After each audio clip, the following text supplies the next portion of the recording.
السلام عليكم ورحمة الله وبركاته.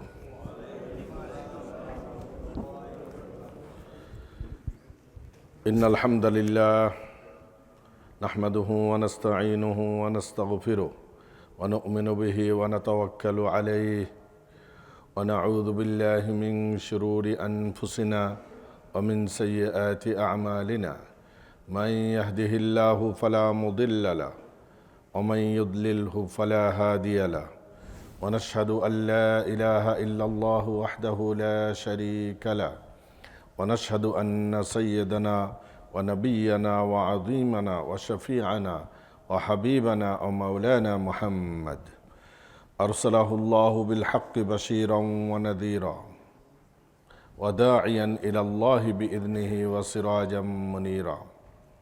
أما بعد فقد قال الله سبحانه وتعالى: أعوذ بالله من الشيطان الرجيم بسم الله الرحمن الرحيم.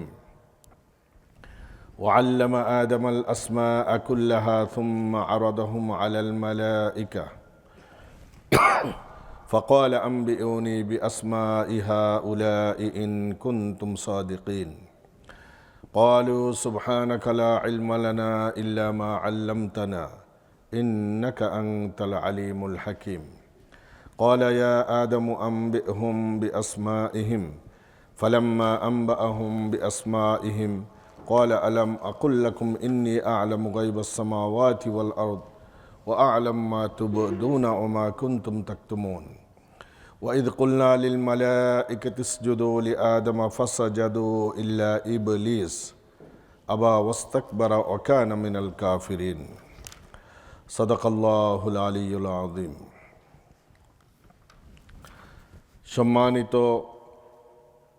দিন দরদি কোরআনের আশিক, কোরআনের লাভার, কোরআনের মোহাব্বত যাদের অন্তরের অন্তঃস্থলে সুপ্ত রয়েছে, সেই সকল দিনদার মুসলমান ভাই ও বোনেরা, আল্লাহ সুবহানাহু ওয়া তাআলার অগণিত অসংখ্য রহমত, করম, দয়া, অনুগ্রহ যে আল্লাহ সুবহানাহু ওয়া তাআলা লক্ষ কোটি মানুষের মধ্য হতে বেছে বেছে আমাদের গুটি কয়েক আল্লাহর বান্দাকে তার ঘরে এসে জামাতের সঙ্গে এশার নামাজ আদায় করে পবিত্র কালামুল্লাহর মাহফিল, যেই মাহফিল জমিনের উপরে এবং আসমানের নিচে সর্বোত্তম মাহফিল, সেই মাহফিলে বসার, অংশগ্রহণ করার সুযোগ দিয়েছেন, তৌফিক দিয়েছেন। আমরা সবাই সেই মহান রব্বুল আলমিনের দরবারে কৃতজ্ঞতা স্বরূপ শুকরিয়াতান বলি আলহামদুলিল্লাহ। আল্লাহ সুবহানাহু ওয়া তাআলা আমাদের এই বসাকে, শোনাকে যেন দুনিয়াতে হেদায়েতের মাধ্যম এবং কিয়ামতে যেন নাজাতের দরিয়া বানিয়ে দেন। আমি আপনাদের সঙ্গে পবিত্র কোরআনের 31 থেকে 34তম আয়াত পর্যন্ত তেলাওয়াত করেছি সূরাতুল বাকারা হতে। এই সূরাতুল বাকারার এই আয়াতগুলোতে আল্লাহ সুবহানাহু ওয়া তাআলা মানব জাতির আদি পিতা আদম আলাইহিস সালাতু ওয়াস সালামের সৃষ্টি রহস্য এবং ইবলিস শয়তান কিভাবে আদম এবং হাওয়াকে প্ররোচিত করে নিষিদ্ধ ঘোষিত গাছের ফল খাওয়ায় তাদেরকে জান্নাত থেকে বিতাড়িত করল, কিভাবে ধোঁকা দিল, এই আলোচনা তিনি তুলে ধরেছেন। ফেরেশতারা যেহেতু আল্লাহ সুবহানাহু ওয়া তাআলার কাছে এ কথা আপিল করেছিলেন এবং মনে মনে কামনা এবং বাসনা করেছিলেন যে খেলাফতের যোগ্য যদি দুনিয়াতে কেউ হয় সেটি হলো ফেরেশতাকুল হবে। আল্লাহ সুবহানাহু ওয়া তাআলা তাদের এই অমূলক ধারণাকে একটি বাস্তব সম্মত দৃষ্টান্তর মাঝে ভুল প্রমাণিত করে আদম আলাইহিস সালাতু ওয়াস সালামের শ্রেষ্ঠত্বকে তুলে ধরলেন। ওয়াল্লামা আদমাল আসমাআ কুল্লাহা। আল্লাহ সুবহানাহু ওয়া তাআলা আদম আলাইহিস সালাতু ওয়াস সালামকে এই দুনিয়ার যত কিছু আছে, যত মখলুকাত আছে, তাদের নাম, উপকারিতা, অপকারিতা সব কিছু শিক্ষা দিলেন। সুম্মা আরাদাহুম আলাল মালাইকা। এই তাফসীর গত সপ্তাহে হয়ে গেছে, কিন্তু একটু ব্যাকগ্রাউন্ডের সাথে যদি আমরা না আসি সামনের আয়াতটি বুঝে আসবে না, এই জন্য আমি একটু ব্যাকগ্রাউন্ডে গিয়েছি। সুম্মা আরাদাহুম আলাল মালাইকা, এরপরে আল্লাহ সুবহানাহু ওয়া তাআলা ফেরেশতাদের সামনে এই সব কিছুর নাম বলার জন্য ফেরেশতাদের কাছে এই প্রস্তাব পেশ করলেন। ফাকাল আম্বিউনি বিআসমাই হাউলাই ইন কুনতুম সাদিকিন।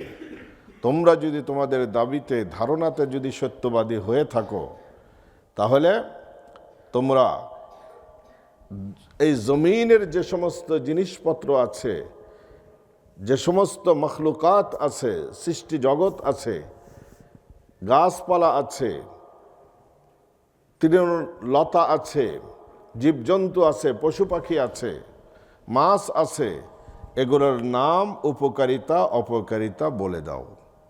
কারণ খলিফা হতে হলে তো তোমাদের এই জিনিসগুলোর নাম জানা থাকা লাগবে। তখন ফেরেশতারা নিজেদের অপারগতা প্রকাশ করলেন। ক্বালু সুবহানাক, হে মহান আল্লাহ, আপনি সমস্ত দুর্বলতা থেকে পবিত্র, আপনি মহিমান্বিত, আপনি আপনার সিদ্ধান্তে কোনো ধরনের ত্রুটি বিচ্যুতি নাই, অপারগতা নেই, অসম্পূর্ণতা নেই। লা ইলমা লানা ইল্লা মা আল্লামতানা, আমাদের জ্ঞান তো বড় সীমিত, আমরা অতটুকুই আমাদের জ্ঞান আছে যতটুকু আপনি আমাদের শিক্ষা দিয়েছেন, এর বাইরে তো আমরা কিছু জানি না। ইন্নাকা আনতাল আলিমুল হাকিম, আপনি তো মহান জ্ঞানী এবং বিজ্ঞ। এইবার আল্লাহ সুবহানাহু ওয়া তাআলা আদম আলাইহিস সালাতু ওয়াস সালামকে ডেকে নিয়ে এলেন। ফেরেশতারা সব উপস্থিত। আল্লাহ সুবহানাহু ওয়া তাআলা আদম আলাইহিস সালাতু ওয়াস সালামকে নির্দেশ দিলেন, ক্বালা ইয়া আদমু আম্বিহুম বিআসমাইহিম। হে আদম, তুমি এই ফেরেশতাদের সামনে এই জমিনের মখলুকাত গোলার নাম, এর উপকারিতা, অপকারিতা সব বলে দাও। আদম আলাইহিস সালাতু ওয়াস সালাম সমস্ত মখলুকাতের নাম, উপকারিতা, অপকারিতা সব বলে দিলেন। আদম আলাইহিস সালাতু ওয়াস সালাম যখন বলে দিয়েছেন, ফেরেশতারা বলতে পারেন নাই, তাহলে আদম আলাইহিস সালাতু ওয়াস সালামের জ্ঞানের কাছে ফেরেশতারা পরাজিত হলো। তাহলে আদম আলাইহিস সালাতু ওয়াস সালাম তাদের চেয়ে, ফেরেশতাদের চেয়ে বিজ্ঞজনচিত ভাবে জ্ঞানী হিসাবে তিনি সাব্যস্ত হয়ে গেলেন। এইবার আল্লাহ সুবহানাহু ওয়া তাআলা আদম আলাইহিস সালাতু ওয়াস সালামকে সম্মানার্থে সিজদা করার নির্দেশ দান করলেন,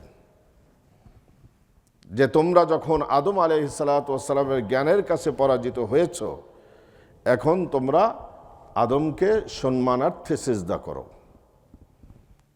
আল্লাহ সুবহানাহু ওয়া তাআলা এর আগে তাদেরকে বললেন, ক্বালা আলাম আকুল লাকুম ইন্নী আ'লামু গায়বাস সামাওয়াতি ওয়াল আরদি ওয়া আ'লামু মা তুবদুনা ওয়া মা কুনতুম তাকতুমুন। আমি কি তোমাদেরকে পূর্বেই বলিনি যে আমি আসমান জমিনের ভেদের খবর জানি, আর যা কিছু তোমরা প্রকাশ করেছো, যা গোপন রেখেছো, সেগুলোও আমি জানি। এই পর্যন্ত গত সপ্তাহে আমাদের আলোচনা হয়েছিল। আজকের আলোচনা হলো 34তম আয়াত থেকে, ওয়াইদ কুলনা লিল মালাইকাতি ইসজুদু লিআদম।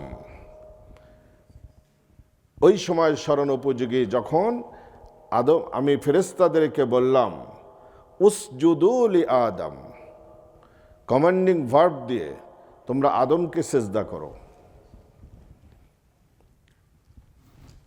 ফাসাজাদু, সমস্ত ফেরেশতা আল্লাহ সুবহানাহু ওয়া তাআলার নির্দেশ পাওয়ার সাথে সাথে তারা প্রত্যেকেই সিজদায় লুটে পড়ল, তারা সিজদা করল। ইল্লা ইবলিস, ইবলিস সে অস্বীকার করে বসল, বেঁকে বসল। আল্লাহ সুবহানাহু ওয়া তাআলার হুকুমকে সে বৃদ্ধাঙ্গুলি প্রদর্শন করল, অবজ্ঞা করল, অমান্য করল, ডিনাই করল ফেরেশতারা, ইবলিস। আবা, সে অস্বীকার করল। ওয়াস্তাকবারা, এবং সে অহংকার প্রকাশ করল। ওয়া কানা মিনাল কাফিরিন, এবং সে অবিশ্বাসী কাফেরদের অন্তর্ভুক্ত হয়ে গেল। অবিশ্বাসী কাফেরদের অন্তর্ভুক্ত হয়ে গেল। তাহলে বোঝা যায় আগে সে কাফেরদের অন্তর্ভুক্ত ছিল না, সে মোমেনদের অন্তর্ভুক্ত ছিল। কিন্তু দুটি কারণে সে কাফেরদের অন্তর্ভুক্ত হয়ে গেল। একটি কারণ হলো আবা, আল্লাহর নির্দেশকে সে অমান্য করল।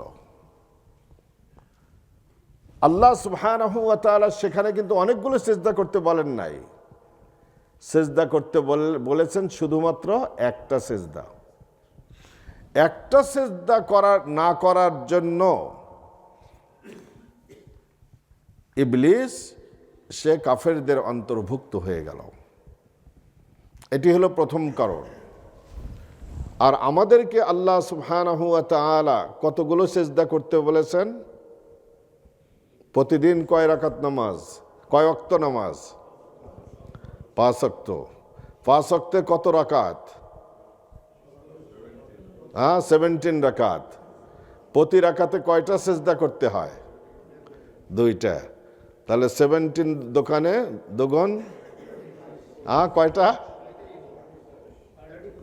34। প্রত্যহ আল্লাহ সুবহানাহু ওয়া তাআলা 34টি সিজদা করার নির্দেশ দিয়েছেন। এই সিজদা যদি আমরা না করি তাহলে আমরা কি হব? না কাফের, না, আমরা আল্লাহ সুবহানাহু ওয়া তাআলার হুকুমকে অমান্য করলাম, ফাসেক হয়ে যাব। আমরা আস্তে আস্তে কুফরির দিকে পৌঁছে যাব, প্রথমেই কাফের হয় না। ওয়াস্তাকবারা, আর সিজদা না করার আরেকটি কারণ হলো, আর আল্লাহ লানতের আরেকটি কারণ হলো ওয়াস্তাকবারা, সে অহংকারী হয়ে গেল। সে সিজদা না করেনি, এটা হলো অহংকার বশত। কি অহংকার? যে আদমকে সৃষ্টি করা হয়েছে মাটির থেকে, আর ইবলিসকে সৃষ্টি করা হয়েছে আগুন থেকে। মাটি তার যুক্তি অনুযায়ী আগুনের গতি ঊর্ধ্বমুখী, মাটির গতি হলো নিম্নমুখী। কোনো একটা কাঠের মধ্যে আগুন জ্বালান, দেখবেন আগুন উপরের দিকে যায়, আর মাটি উপরের দিকে আপনি মাটি ছুঁড়ে মারেন, মাটি কোন দিকে যাবে? নিচের দিকে। তাহলে মাটির গতি নিম্নমুখী, আগুনের গতি ঊর্ধ্বমুখী। সুতরাং ঊর্ধ্বমুখী গতি সম্পন্ন, ঊর্ধ্বগতি সম্পন্ন ম্যাটেরিয়ালস দিয়ে আমাকে তৈরি করা হয়েছে, আর আদমকে নিম্ন গতি সম্পন্ন ম্যাটেরিয়ালস দিয়ে তৈরি করা হয়েছে। সুতরাং আমি তার চেয়ে উত্তম। এই সর্বপ্রথম অহংকারের বহিঃপ্রকাশ ঘটল ইবলিসের মাধ্যমে। আর অহেতুক যুক্তিতর্ক তুলে ধরল কে প্রথম? ইবলিস। সে তো এটা লজিক খাড়া করেছে। সর্বপ্রথম বাতিল লজিক দিয়ে পথভ্রষ্ট হয়েছে, সেটাও হলো ইবলিস। অহংকার এমন একটি দোষ, নবী আলাইহিস সালাতু ওয়াস সালাম বলেন যে অহংকার তাকুলুল আমাল, কামা ইয়াকুলুন নারু আল হাতাব আল কিবরু ইয়াকুলুল আমল কামা তাকুলুন নার আল হাতাব। আগুন যেমন শুকনো কাঠ এবং ঘাসগুলোকে জ্বালিয়ে দেয়, কনজুম করে দেয়, অনুরূপভাবে অহংকার এমন একটি মারাত্মক দোষ মানুষের হৃদয়ে, যা মানুষের সমস্ত নেক আমলকে জ্বালিয়ে পুড়িয়ে নিঃশেষ করে দেয়, যেমন আগুন কাঠকে জ্বালিয়ে পুড়িয়ে নিঃশেষ করে দেয়। এই অহংকারের জন্য ইবলিস হয়েছে, আল্লাহর হুকুম অমান্য করেছে, আর দ্বিতীয় সে অহংকারী হয়েছিল। এই জন্য আল্লাহ সুবহানাহু ওয়া তাআলার এটি হলো নিজাম। কোনো ব্যক্তি যদি অহংকারী হয়ে যায়, সর্বনাশ করে ফেলছে সে। আল্লাহ তার ঘাড় মটকা দিবেনই। কারণ হলো অহংকার, এটা কার সিফত? আল্লাহর সিফত, আল্লাহর গুণাবলী, আল্লাহর চাদর। 25 পারার শেষ আয়াত, ওয়ালাহুল কিবরিয়াউ ফিস সামাওয়াতি ওয়াল আরদ ওয়া হুয়াল আজিজুল হাকীম। ওয়ালাহুল কিবরিয়াউ ফিস সামাওয়াতি ওয়াল আরদ, আসমান জমিনের যত প্রকার অহংকার হতে পারে একমাত্র আল্লাহ সুবহানাহু ওয়া তাআলার জন্য বিশেষ। আর কারো জন্য অহংকারী হওয়া এটা বৈধ না। হাদিস শরীফে আসছে, হাদিসে কুদসি, আল্লাহ সুবহানাহু ওয়া তাআলা বলেন, আল কিবরিয়াউ রিদাই, অহংকার হলো আমি আল্লাহর চাদর। বান্দা, আমার চাদর নিয়ে টানাটানি করিস না। আমার চাদর নিয়ে যদি টানাটানি শুরু করে দিস, আমি আল্লাহ তাকে দুনিয়াতেই বেইজ্জতি করব। যুগে যুগে যত মানুষ অহংকারী হয়েছে, রাজা বাদশারা, আল্লাহ সুবহানাহু ওয়া তাআলা তাদের প্রত্যেককে ধ্বংস করেছে। ফিরআউন অহংকারের চরমে পৌঁছে গিয়ে নিজেকে খোদাই দাবিদার বানিয়ে ফেলেছিল। আনা রব্বুকুমুল আ'লা, আমি সবচেয়ে বড় খোদা। ইয়া হামান ইবনে লি সারহাল লাআল্লি আবলুগুল আসবাব আসবাব আস-সামাওয়াতি ফাআত্তালিআ ইলা ইলাহি মূসা ওয়া ইন্নী লাআযুন্নুহু কাযিবা। হে হামান, তার প্রাইম মিনিস্টার ছিল হামান, আমার জন্য এক বুর্জে খলিফার মতো উঁচা টাওয়ার বানাও, জিদ্দা টাওয়ারের মতো উঁচা টাওয়ার বানাও, যার উপর আমি উকি দিয়ে মুসার খোদাকে দেখতে পাই। ওয়া ইন্নী লাআযুন্নুহু কাযিবা, আর আমি এটা বিশ্বাস করি না আমি ছাড়া আর কোনো খোদা আছে। এই দুষ্টটা মানুষের সামনে নিজেকে খোদাই দাবি করত, আর সারা রাত সিজদায় পড়ে হলে বলতো যে আল্লাহ, আমি জানি তুমি আসাও, তুমি একজন আসো, কিন্তু আমাকে দুনিয়া দিয়ে দাও, আমার আখিরাত দরকার নাই। আল্লাহ বলে যে বান্দা, তোকে কিছুদিনের জন্য দিব। শেষ পরিণাম কি হলো? আল্লাহ সুবহানাহু ওয়া তাআলা তাকে খলিজে সুয়েজ উপসাগরে নাকানি চুবানি খাওয়ায় আল্লাহ সুবহানাহু ওয়া তাআলা তাকে ধ্বংস করে দিল। তার রাজত্ব একসাথে শেষ, সেও ধ্বংস হলো, রাজত্বও শেষ। কারণ অহংকারী হয়ে গিয়েছিল। মুসা আলাইহিস সালাতু ওয়াস সালাম কারুনকে বললেন, আহসিন কামা আহসানাল্লাহু ইলাইক ওয়া লা তাবগিল ফাসাদা ফিল আরদ ইন্নাহু লা ইউহিব্বুল মুফসিদিন। হে কারুন, আল্লাহ সুবহানাহু ওয়া তাআলা তোকে সম্পদশালী করে তোর উপর অনুগ্রহ করেছেন, সুতরাং তুই গরিব দুঃখীদের হক আদায় করে, সম্পদের হক আদায় করে মানুষের উপর অনুগ্রহ কর, যাকাত দে ঠিক মতো, আত্মীয় স্বজনের হক আদায় কর, এবং জমিনে বিপর্যয় সৃষ্টি করে বেড়াস না। আল্লাহ সুবহানাহু ওয়া তাআলা বিপর্যয় সৃষ্টিকারীকে পছন্দ করেন না। কারণ কি যুক্তি দিল? ক্বালা ইন্নামা উতীতুহু আলা ইলমিন ইনদি। কেন গরিব মানুষকে আমাকে টাকা দেওয়া লাগবে? আমি এই মাল কামাইছি আমার মেধা বলে, যোগ্যতা বলে, আমার আমি জানি হাউ টু মেক মানি,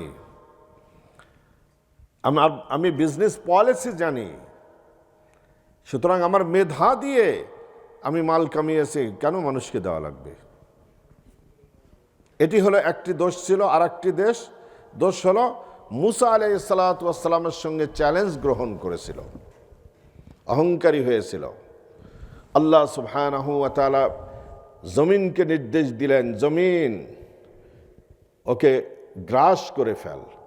ফাখাসাফনা বিহি ওয়া বিদারিহিল আরদ, জমিন তার সম্পদ, তাকে তার সম্পদ, অট্টালিকা, দালান কোঠা সহ একবারে জমিন গিলে খেল। ভূমিকম্প হয়ে সব শেষ। সেই যে কারুং লেক সৃষ্টি হয়েছে, আজ পর্যন্ত সেই কারুং লেক একই অবস্থায় আছে।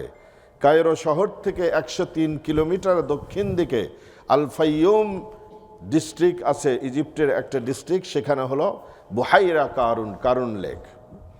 আল্লাহ সুবহানাহু ওয়া তাআলা তাকে ধ্বংস করে দিলেন। নমরুদকে আল্লাহ সুবহানাহু ওয়া তাআলা একটা ল্যাংরা মাছি দিয়ে ওয়ার্ল্ড পাওয়ারকে আল্লাহ সুবহানাহু ওয়া তাআলা ধ্বংস করে দিয়েছেন। এরপরে যুগে যুগে যারা নাকি দুরাচারী হয়েছে, আবু জেহেলকে ধ্বংস করেছেন।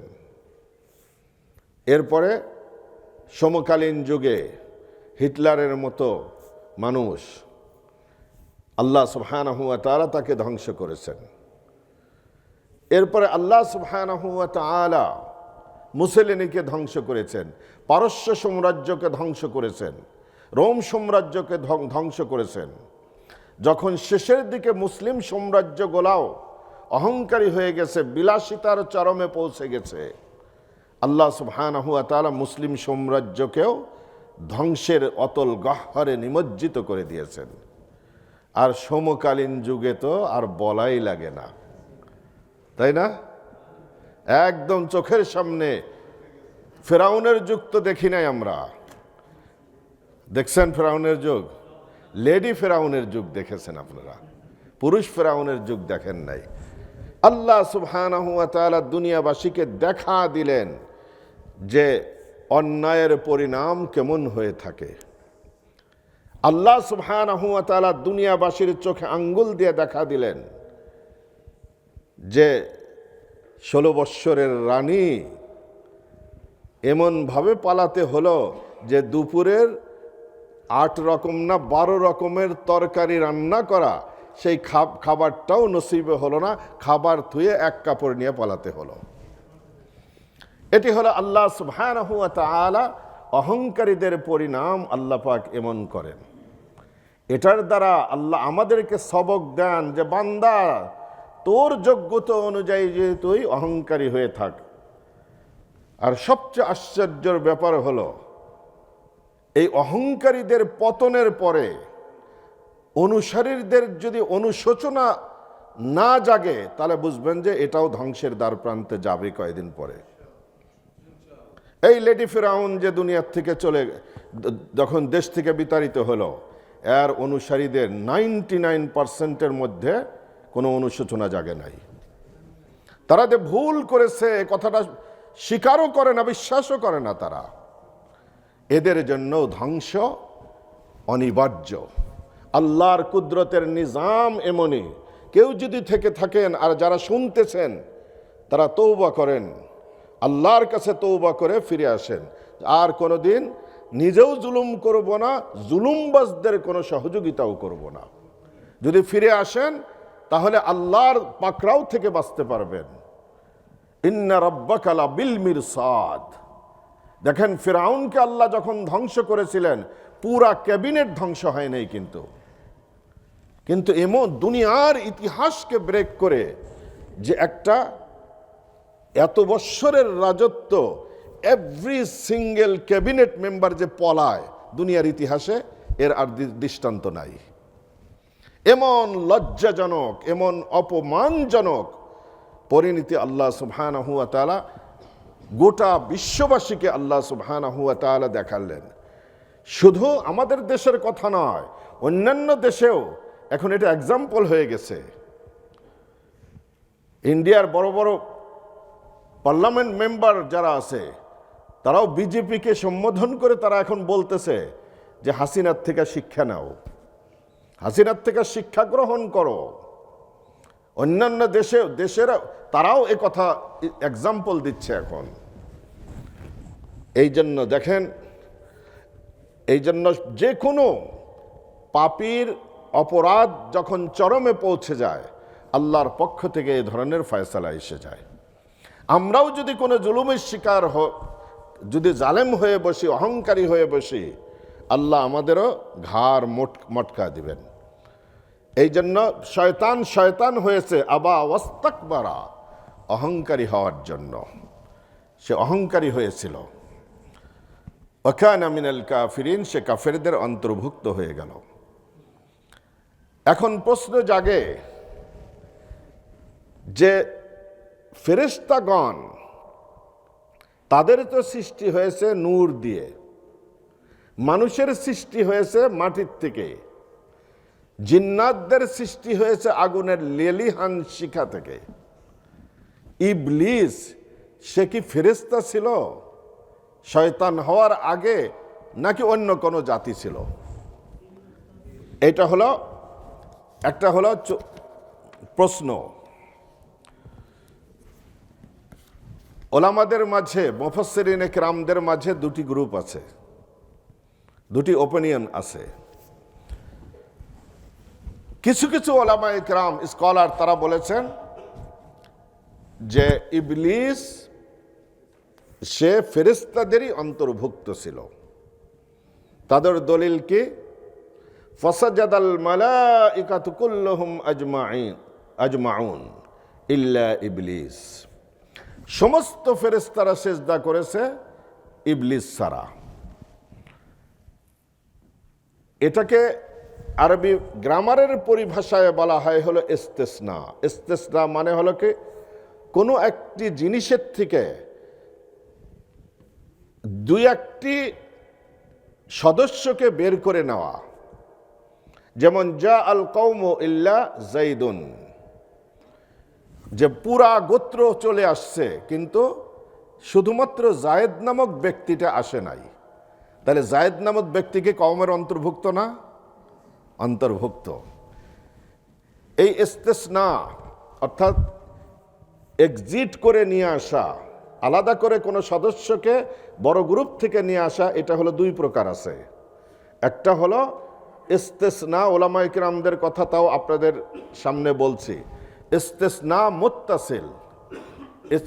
ইস্তেসনা মুত্তাসিল বলা হয় কোনো একটি বড় গ্রুপ থেকে কিছু সদস্যকে যখন নাকি বের করে নিয়ে আসা হয় সেই হুকুমের থেকে, সেই পরিণাম থেকে, যেই সদস্যদেরকে বের করা হলো সেই সদস্যগুলো সেই গোত্রের সাথে সম্পৃক্ত থাকে, তাদেরই পার্ট থাকে।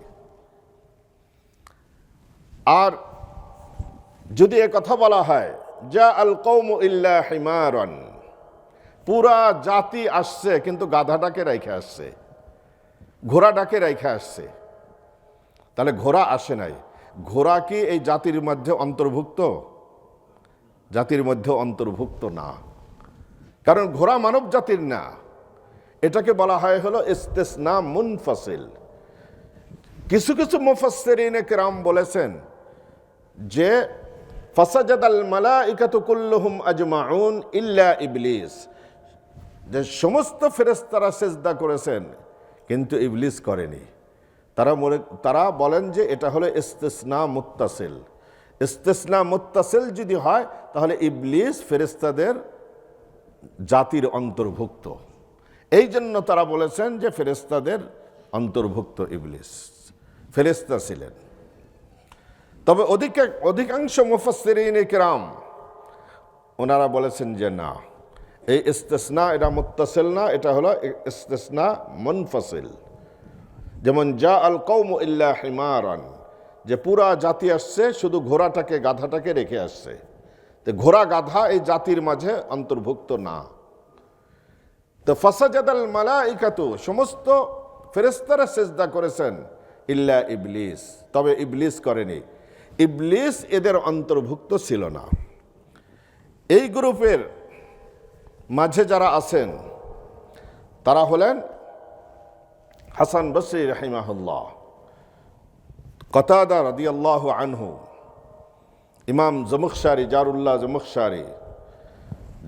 জমখশারি সে মুতাজিলি ছিল, কিন্তু আজ পর্যন্ত আরবি সাহিত্যের 3 ধরনের গ্রামার আছে আরবি সাহিত্যে। একটা হলো নাহবু, আর একটা হলো সরফ, আর একটা বালাগা। বালাগার মানে হলো কি অলঙ্কার শাস্ত্র। আজ পর্যন্ত আব্দুল কাহের জুরজানি, আল্লামা জমখশারি আর আব্দুল কাহের জুরজানি, এই দুইজন হলো ইলমুল বালাগার সবচেয়ে বড় ইমাম, কিন্তু সে মুতাজিলি আকীদার ছিল। একটা 73 ফিরকার একটা ফিরকার নাম হলো মুতাজিলা। এখন দুনিয়াতে তার অস্তিত্ব নাই। একসময় বড় দাপটের সাথে তারা মুসলিম জাহানকে তছনছ করে দিয়েছিল। আল্লামা জারুল্লাহ জমখশারি তাদের অন্তর্ভুক্ত ছিল। সে তফসিরের কিতাবও লিখেছে, তফসিরে কাশাফ, একটা ফেমাস তফসির। এরপরে হাসান বসরি রাহিমাহুল্লাহ, এরা সবাই বলেন যে ইবলিস ফেরেশতাদের অন্তর্ভুক্ত ছিল না। তাদের দলিল হলো যে ফেরেশতা আল মালাইকাতু মুনাজ্জাহুনা আনিল মাসিয়া। প্রথম কথা হলো সৃষ্টিগতভাবে ফেরেশতারা কোনো গুনাহ করতে পারে না। ফেরেশতাদের মাঝে গুনাহ করার কোনো যোগ্যতাই নাই। আল্লাহ সুবহানাহু ওয়া তাআলা নিজেই বলেছেন, লা ইয়াসুনাল্লাহা মা আমারহুম ওয়া ইয়াফআলুনা মা ইউমারুন। ফেরেশতারা আল্লাহর কোনো হুকুমকে লঙ্ঘন করার যোগ্যতাই নাই, করতেই পারে না। যা নির্দেশ দেওয়া হয় সেই নির্দেশই শুধু পালন করেন। তাহলে আল্লাহ সুবহানাহু ওয়া তাআলা যখন সিজদা করতে বললেন আদমকে,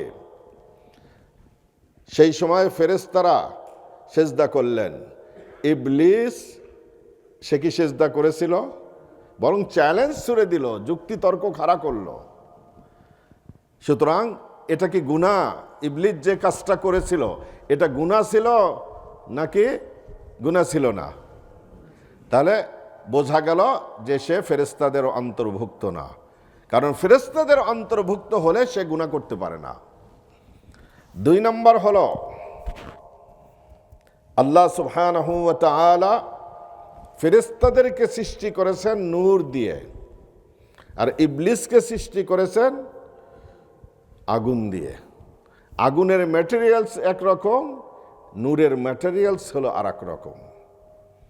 এই জন্য আল্লাহ সুবহানাহু ওয়া তাআলার সৃষ্টিগতভাবেই ইবলিসকে ফেরেশতা করে সৃষ্টি করেন নাই।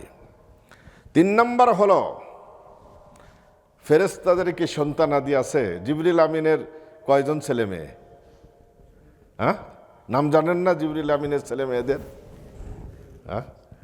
জিবরিল আমিন বিয়ে শাদী করেছেন, তাদের যৌবিক কোনো চাহিদাই নাই, খাদ্যের প্রয়োজন নাই, সুতরাং তাদের কোনো সন্তানাদি নাই, ফেরেশতাদের কোনো সন্তান নাই। আর ইবলিসের সন্তান আছে কিনা? আপনাদের কি ধারণা ইবলিসের সন্তান আছে? মানুষের যেরকম বংশ বিস্তার হয়, ইবলিসেরও এ ধরনের বংশ বিস্তার হয়। এটি আমার আপনার কথা না, আল্লাহ সুবহানাহু ওয়া তাআলা নিজেই বলেছেন, আফাতাত্তাখিযুনাহু ওয়া যুররিয়াতাহু আউলিয়া মিন দুনি ওয়া হুম লাকুম আদুউন।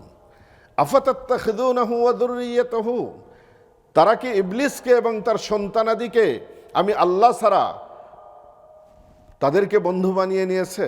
যারা অগ্নি পূজক, মূর্তি পূজক, তাদেরকে আল্লাহ বলছেন। তাহলে এই আয়াতে আল্লাহ ক্লিয়ার বলে দিয়েছেন ইবলিসের সন্তানাদি হয়, তাদের বংশক্রম হয় মানুষের মতো। এই জন্য ফেরেশতাদের কোনো সন্তানাদি হয় না, তাদের যৌবিক কোনো চাহিদা নাই। এই জন্য এ আয়াত থেকেও বোঝা গেল ইবলিস ফেরেশতাদের অন্তর্ভুক্ত ছিল না।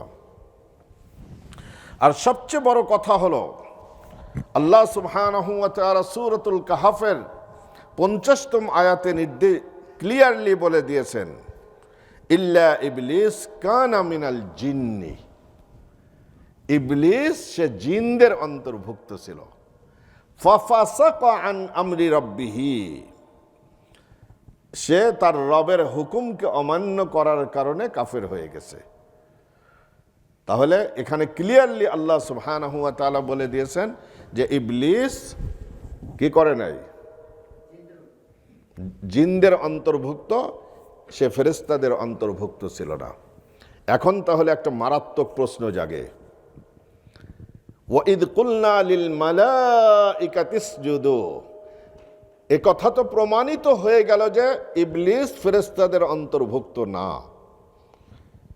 ওয়াইদ কুলনা, ওই সময় স্মরণ উপযোগী আমি যখন নির্দেশ দিলাম, কাদেরকে? লিল মালাইকাতি, ফেরেশতাদেরকে, উসজুদু লি আদম, আদমকে সেজদা কর।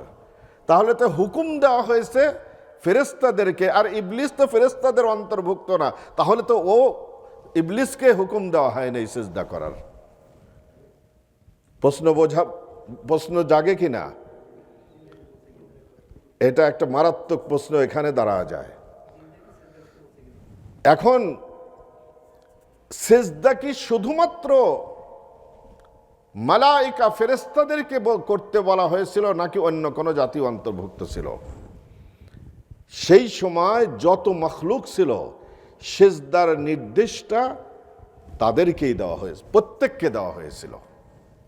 সেখানে যারা উপস্থিত ছিল সবাইকে সেজদার নির্দেশ দেওয়া হয়েছিল, সেটা ফেরেশতা হোক, জিন্নাত হোক, অন্য কোনো মখলুক হোক, প্রত্যেককে সেজদার নির্দেশ দেওয়া হয়েছিল।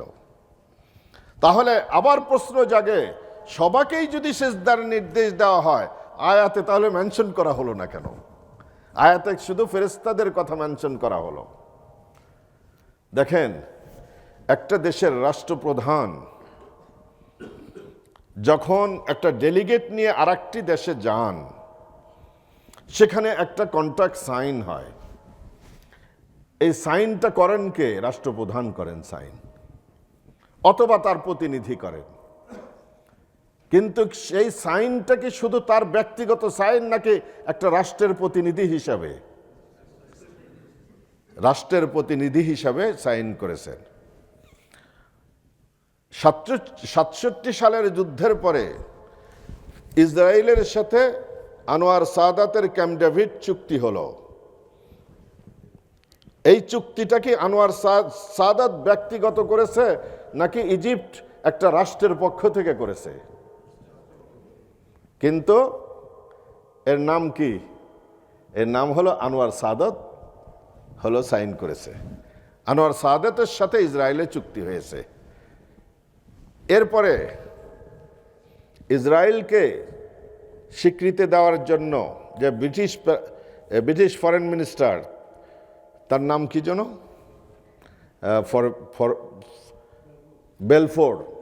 বেলফোর যে ডিক্লারেশন, এটা কি বেলফোরের নিজস্ব ডিক্লারেশন নাকি ব্রিটিশ গভর্নমেন্টের? ব্রিটিশ গভর্নমেন্টের।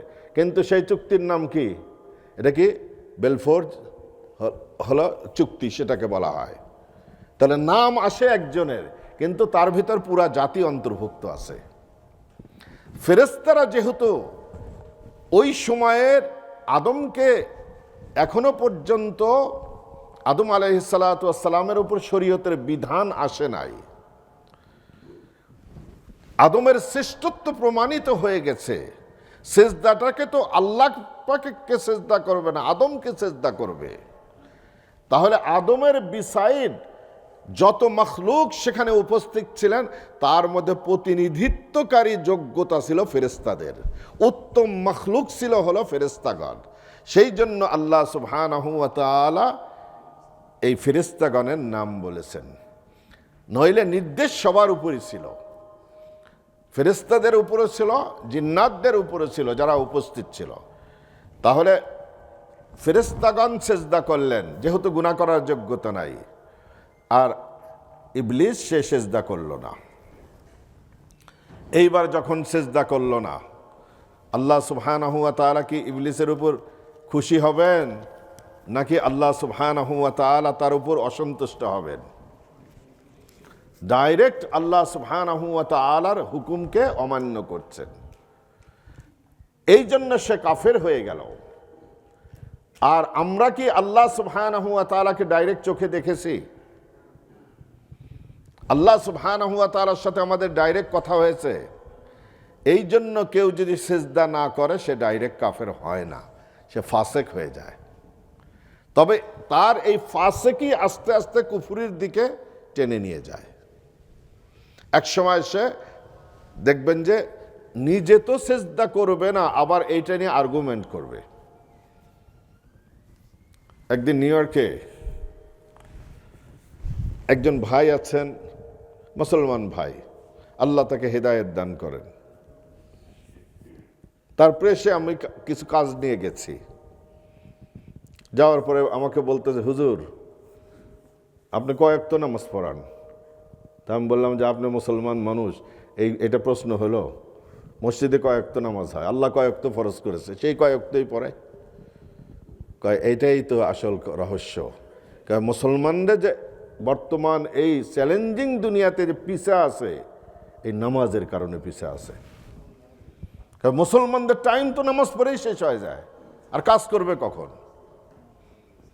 এর ঈমান আছে?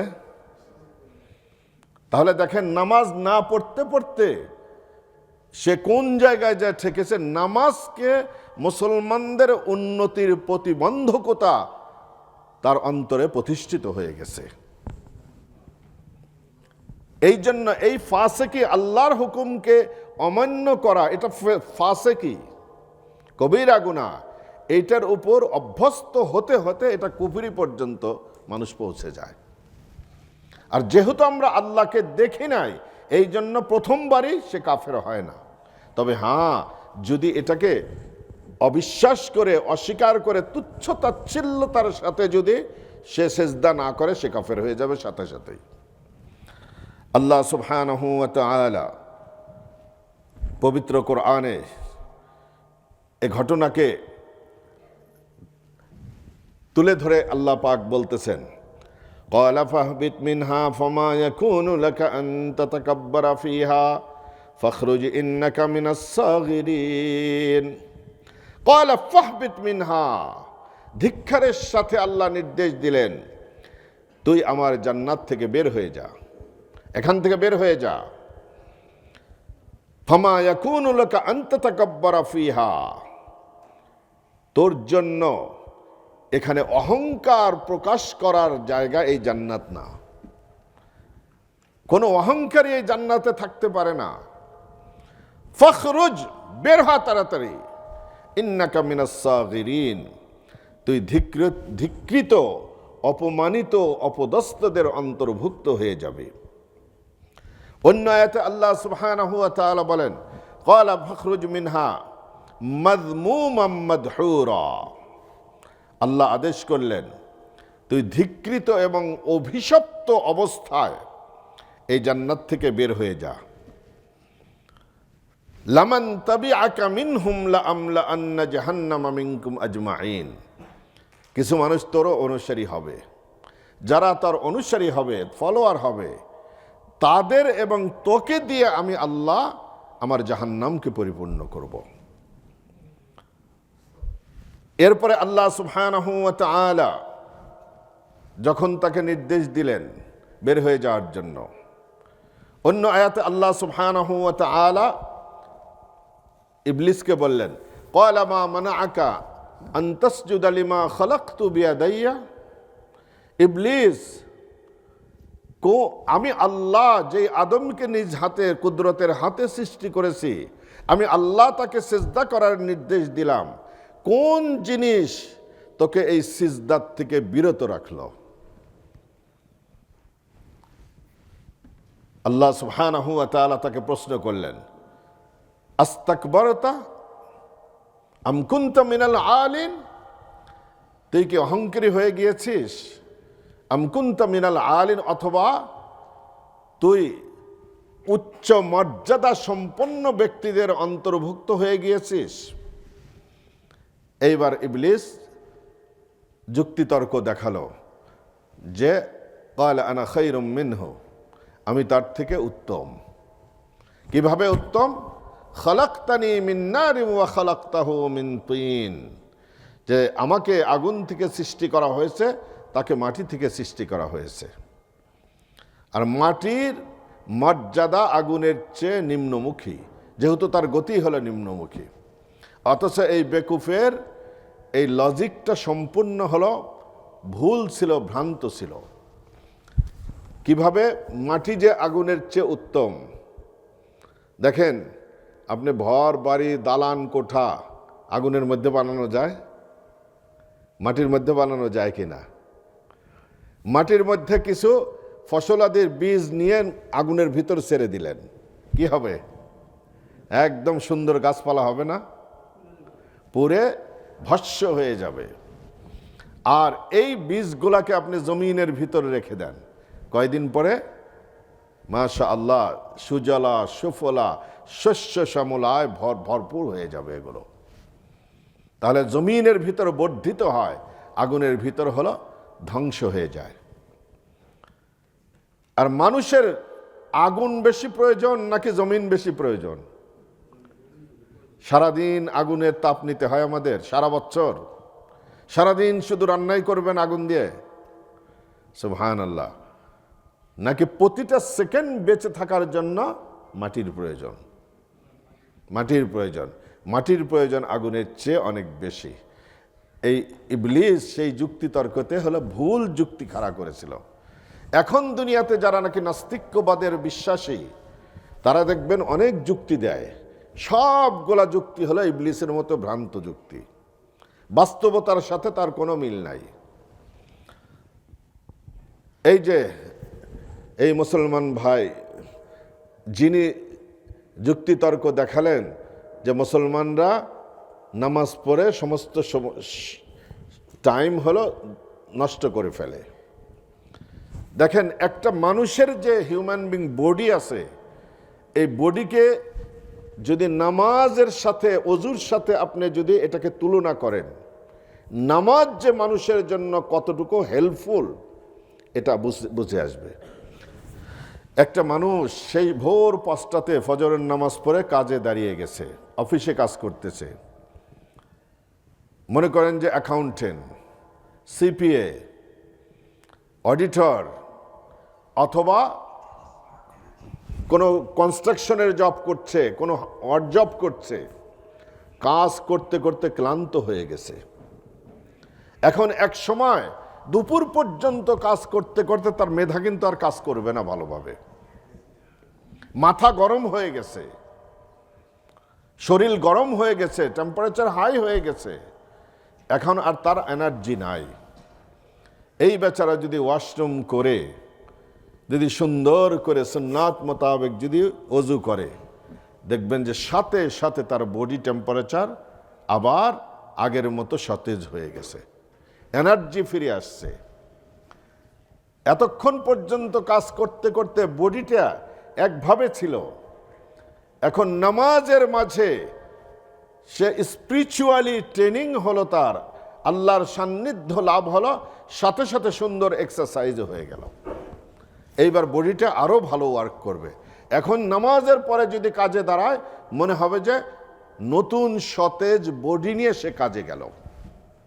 তাহলে কাজের ক্ষতি হয় নামাজে নাকি কাজের উন্নতি হয় নামাজে? আর ও যে সারাদিন পেশাব নাই, পায়খানা নাই, কোনো ওযু নাই, গোসল নাই, দেখবেন যে ওর যে মাথা গরম হয়েছে, দেখবেন যে কাস্টমার সার্ভিসে কেউ বিপদে পড়ে কল দিছে, এর চিল্লিতে সে এখন বলতে বাধ্য হয়েছে তোমার বিরুদ্ধে আমি শো করবো বা কমপ্লেন করব। কয়েকটা কাস্টমার কমপ্লেন করে দিছে, পরের দিন জব শেষ। এটাই হলো সে জবটা পর্যন্ত হারিয়ে ফেলল।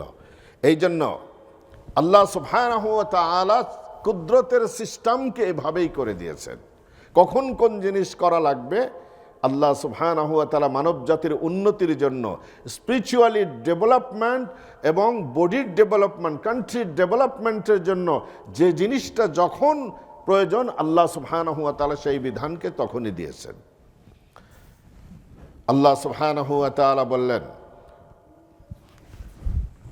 قال أنا خير إبليس বলল قال أنا خير منه خلقتني من نار وخلقته من طين قال فاخرج منها فإنك رجيم ওয়া ইন্না আলাইকা লা'নাতা ইলা ইয়াউমিদ্দিন, যে বের হয়ে যায় বিতরিত শয়তান হয়ে, কিয়ামত পর্যন্তের জন্য তার উপর আমি আল্লাহর লানত বর্ষিত হতে থাকবে। এইবার ইবলিস আল্লাহর কাছে সুপারিশ করল, ক্বালা আনযিরনি ইলা ইয়াউমি ইউবআসুন, হে আমাদের মহান প্রভু, তুমি তো আমাকে পথভ্রষ্ট করেছই,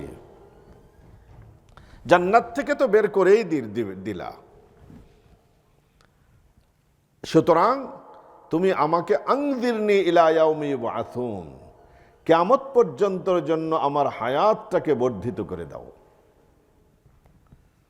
আমাকে সাধারণ মানুষের মতো মৃত্যু দিও না, কিয়ামত পর্যন্তের জন্য হায়াতটাকে বৃদ্ধি করে দাও। আল্লাহ সুবহানাহু ওয়া তাআলা তার এই আপিলকে কবুল করলেন। ক্বালা ইন্নাকা মিনাল মুনযারিন, তোর আপিলকে কবুল করা হলো, তোর হায়াতকে কিয়ামত পর্যন্ত করে দিলাম, কিয়ামত পর্যন্ত তুই মরবি না। কারণ মানব জাতিকে তো পরীক্ষা করা লাগবে, শয়তান না থাকলে পরীক্ষা কেমনে হবে? এখন আসল রাগটা কার উপরে? এখন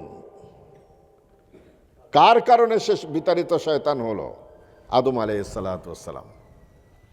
তে সে রাগ ঝাড়বে না। ক্বালা ফাবিমা আগওয়াইতানি লাআকউদান্না লাহুম সিরাতাকাল মুস্তাকিম। ক্বালা, সে বলল, ফাবিমা আগওয়াইতানি, এই আদমের কারণেই তো তুমি আমাকে পথভ্রষ্ট করে দিলা। লাউযায়্যিনান্না লাহুম ফিল আরদি, তার সামনে, লাউযায়্যিনান্না লাহুম, তার বদ আমলগুলোকে আমি সুশোভিত করে তুলে ধরব। ওই ডাক্তার না করেন এখন, যে সুশোভিত করে তুলব।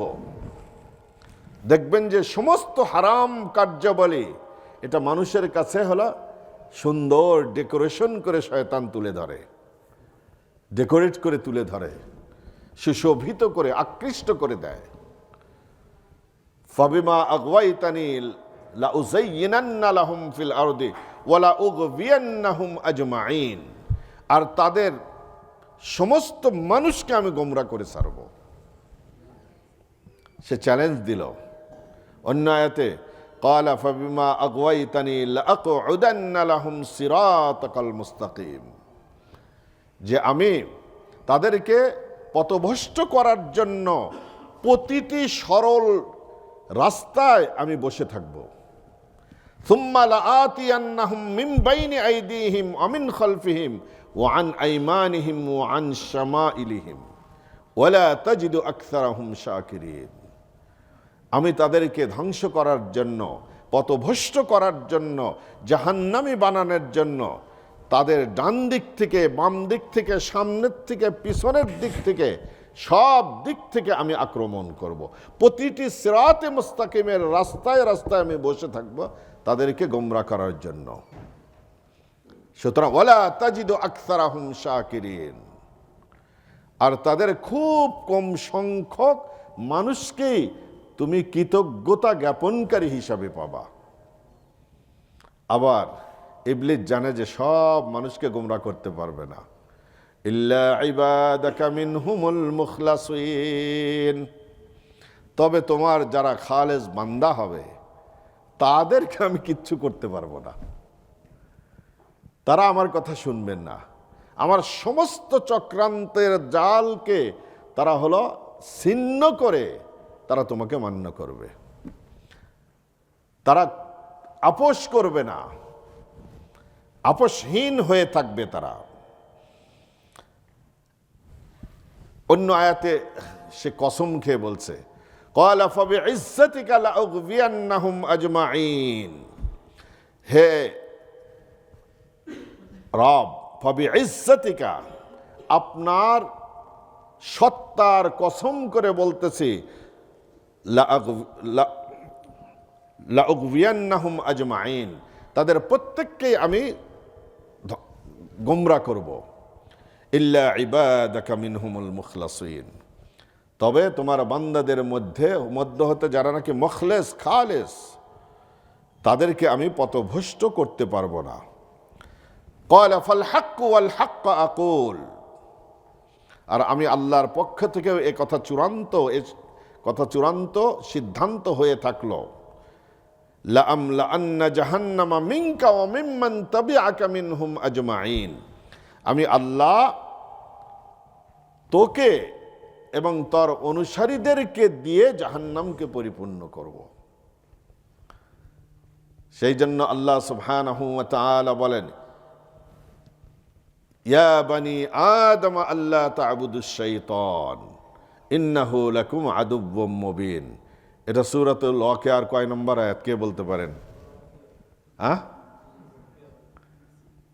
সূরা ওয়াকিয়া না এটা?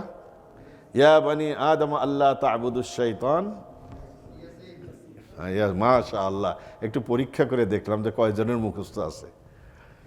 সুবহানাল্লাহ। যে ইয়া বানি আদম, হে বানি আদম, আল্লাহ তা'বুদুশ শাইতান, শয়তানের পদাঙ্ক অনুসরণ করিস না। ইন্নাহু লাকুম আদুউম মুবিন, শয়তান তোদের প্রকাশ্য শত্রু, সুতরাং তার অনুসারী হইস না। ওয়া আনি'বুদুনি, আমি আল্লাহর একচ্ছত্র ইবাদত বন্দেগী কর। হাদা সিরাতুম মুস্তাকিম, এটাই হলো সিরাতে মুস্তাকিম, এটাই হলো জান্নাতে যাওয়ার একমাত্র হাইওয়ে। এখান থেকে আপনি যদি ইয়েতে যান, ডেট্রয়েটে যান, কোন হাইওয়ে ধরতে হয়? 401 ওয়েস্ট। এরপরে সেখান থেকে গিয়ে আবার 402 ধরা যায় সার্নিয়ার দিক দিয়ে, আর আরেকটা ডেট্রয়েটের দিক দিয়ে। 402 কিন্তু ডেট্রয়েট যায় নাই, 401ই ডেট্রয়েটে গেছে উইন্জার হয়ে। তাহলে হাইওয়ে কয়টা? একটাই। ডেট্রয়েটে যখন যাবেন এই হাইওয়ে ধরেই গাড়ি চালান লাগবে। হাদা সিরাতুম মুস্তাকিম, এই দ্বীন ইসলাম, এটি হলো সিরাতে মুস্তাকিম, একমাত্র সঠিক পথ, জান্নাতে যাওয়ার হাইওয়ে। আর দ্বিতীয় কোনো হাইওয়ে নাই। এইটার উপরে যদি তুমি গাড়ি চালাতে পারো, জীবন নামক গাড়িটা যদি তুমি চালাতে পারো, তাহলে তুমি জান্নাত পর্যন্ত যেতে পারবে। আর যদি তোমার এদিক ওদিক যদি শয়তান কি চ্যালেঞ্জ দিল, ডাইনে বামে সামনে পিছনে সব দিক থেকে আক্রমণ করব, প্রত্যেকটা হাইওয়েতে আমি বসে থাকব, আমি বিভিন্ন জায়গায় হাইওয়ে থেকে এক্সিট কেটে দিব, এই যদি এক্সিট ধরে কেউ, সে আর খুঁজে পাবে না, সিরাতে মুস্তাকিমের উপর ফিরে আসতে পারবে না। আল্লাহ সুবহানাহু ওয়া তাআলা এটাই ঘোষণা দিলেন যে লাআমলাআন্না জাহান্নামা মিনকা ওয়া মিম্মান তাবিআকা মিনহুম আজমাইন, যে হে ইবলিস, আমি তোকে দিয়ে এবং তার অনুসারীদেরকে দিয়ে জাহান্নামকে পরিপূর্ণ করব। তাহলে শয়তানের পথ হলো দুটি, একটি হলো সিরাতে মুস্তাকিম, আর একটি হলো শয়তানের পথ। আল্লাহ সুবহানাহু ওয়া তাআলা আমাকে আপনাকে ড্রাইভিং পাওয়ার দিয়ে এই জীবন গাড়ির স্টিয়ারিং আমাদের হাতে তুলে দিয়েছেন, সেটা হলো বিবেক। বিবেকটা হলো স্টিয়ারিং। এই বিবেকের স্টিয়ারিং ধরে যদি আমি সিরাতে মুস্তাকিমের পথে গাড়ি চালাই, তাহলে জান্নাত। আর এই বিবেকের স্টিয়ারিংকে যদি সিরাতে মুস্তাকিম থেকে এক্সিট নিয়ে যদি আমরা শয়তানের পথে অগ্রসর হই, তাহলে এই পথ আমাকে নিয়ে যাবে জাহান্নাম পর্যন্ত, শয়তানের অনুসারী হলে। আল্লাহর রসুলের বিধান ছাড়া যত বিধান আছে সবগুলো হলো শয়তানের পথ, সিরাতে মুস্তাকিমের বাইরে। এইবার যখন আল্লাহ সুবহানাহু ওয়া তাআলা ইবলিসকেও পাওয়ার দিয়ে দিলেন, আর পথকে তিনি পরিষ্কার করে দিলেন যে ইবলিসের অনুকরণ করবে তো জাহান্নাম। ইবলিস বলবে যে সিজদা করিস না, নামাজ পড়ে কি লাভ, নামাজ পড়ে তো কোনো লাভ নাই, ওই মৌলবী সাহেবদের একটু ফায়দা আছে, ওনারা মসজিদে কিছু বেতন টেতন হাদিয়া টাদিয়া পায়, দাওয়াত। আজকালকাল কিন্তু মৌলবী সাহেবদের কেউ দাওয়াত দেয় না, জামানা উল্টা হয়ে গেছে। কিন্তু এখন হুজুরের বাসায় এসে আরো খায়।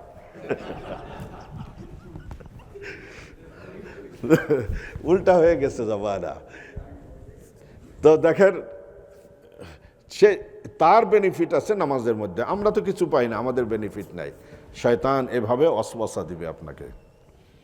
শয়তান বলবে যে এই জমিনকে আল্লাহ সুবহানাহু ওয়া তাআলা, সমগ্র জমিনকে আল্লাহ মসজিদ বানিয়ে দিয়েছেন। এই উম্মতের 5টি বৈশিষ্ট্য, তার মধ্যে একটা হলো জুইলাতিল আরদু কুল্লুহা মাসজিদান ওয়া তুহুরা, এই পুরা জমিনটাকে মসজিদ এবং মসজিদ বানিয়ে দেওয়া হলো, পবিত্র করে দেওয়া হলো। যে কোনো জায়গায় নামাজ পড়েন, নামাজ হয়ে যাবে। মাঠে কাজ করছেন, মাঠের ভিতর নামাজ পড়েন, নামাজ হয়ে যাবে। পার্কে বেড়াতে গেছেন, আশেপাশে মসজিদ নাই, পার্কে দ্বারা নামাজ পড়েন। রেল স্টেশনে দ্বারা নামাজ পড়েন, বিমানবন্দরে যারা নামাজ পড়েন, স্টোরের ভিতরে নামাজ পড়েন। শয়তান এসে এখন বলবে যে আল্লাহ তো জমিনটাকেই মসজিদ বানা দিয়েছেন, সুতরাং তোমার আবার মসজিদে যাওয়ার কি দরকার। এই যে শয়তান সূক্ষ্ম প্রসেসে আপনাকে ধোঁকা দিল। পুরুষদেরকে নামাজ পড়ার জন্য আল্লাহ সুবহানাহু ওয়া তাআলার রাসূল নির্দেশ দিয়েছেন কোথায়? মসজিদে। নবী আলাইহিস সালাতু ওয়াস সালাম বলেন, ফাইন্নাহুন্না মিন সুনানিল হুদা, এটাই হলো আমি নবীর অন্যতম সুন্নাহ। ওয়ালাউ তারাকতুম সুন্নাতা নাবিয়্যিকুম লা দালালতুম, তোমরা যদি আমি নবীর এই সুন্নতকে, জামাতে নামাজ পড়ার সুন্নতকে যদি ছেড়ে দাও, লা দালালতুম, তোমরা পথভ্রষ্ট হয়ে যাবা। দেখুন, আমি যখন নিউ ইয়র্কে ছিলাম,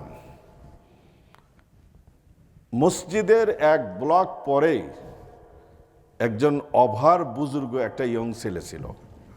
কিছু ছেলে পেলে আছে না ওভার বুজুর্গ, কিছু মানুষ আছে কিন্তু ওভার বুজুর্গ। এই ওভার বুজুর্গরাই হলো অ্যাক্সিডেন্ট বেশি করে। তার পুরা বেসমেন্টটা ভাড়া নিচ্ছে, পুরা বেসমেন্ট হলো ইসলামিক বুক দিয়ে হলো বোঝাই। মসজিদ হলো এক ব্লক, মসজিদে যাইতে তার হলো 1 মিনিট থেকে 1.5 মিনিটের বেশি লাগে না। আমি তাকে বহুবার চেষ্টা করেছি যে আপনি মাশাআল্লাহ এই ইয়ং বয়সে আপনি কাজও করেন, ইসলামের এত কিছু লেখাপড়া স্টাডি করেন, আপনি তো 5 ওয়াক্ত নামাজটা আপনি মসজিদে আদায় করেন। কিন্তু সে কিছুতেই মসজিদে আসে না, এবং এক পর্যায়ে সে মসজিদে আসাটাকে পছন্দও করে না। কিছুদিন পরে আমি তাকে শুনতে পেয়েছি এই লোক হলো মিসগাইড হয়ে কাদিয়ানি হয়ে গেছে। সে যদি মসজিদে নিয়মিত আসতো, মুসল্লিদের সঙ্গে ওঠা বসা হতো, তাহলে তার এই সর্বনাশটা হতো না। সেই জন্য শয়তানের জাল চারিদিকে চরমভাবে বিস্তৃত। যুদ্ধের ময়দানে আছেন, চারিদিক দিয়ে কামানের গোলা, তীরের আঘাত, তরবারির ঝনঝনানি, উপর থেকে বোমারু বিমানের হলো বোমা নিক্ষেপ হচ্ছে। এখন বাঁচতে হলে কি করা লাগবে? একটা সংরক্ষিত জায়গায় যাওয়া লাগবে, যেটাকে ফোর্ট বলা হয়, কেল্লা বলা হয়। আগের যুগের যুদ্ধে কেল্লার ভিতর ঢুকে গেলে তখন এগুলোর থেকে নিজেকে আপনি বাঁচাতে পারলেন। আল্লাহ সুবহানাহু ওয়া তাআলা শয়তানের তীরের থেকে, শয়তানের রকমারি আক্রমণ থেকে বাঁচানোর জন্য মসজিদকে আল্লাহ সুবহানাহু ওয়া তাআলা ঈমানের দুর্গ এবং ফোর্ট হিসাবে আল্লাহ দুনিয়াতে মসজিদ বানিয়েছেন।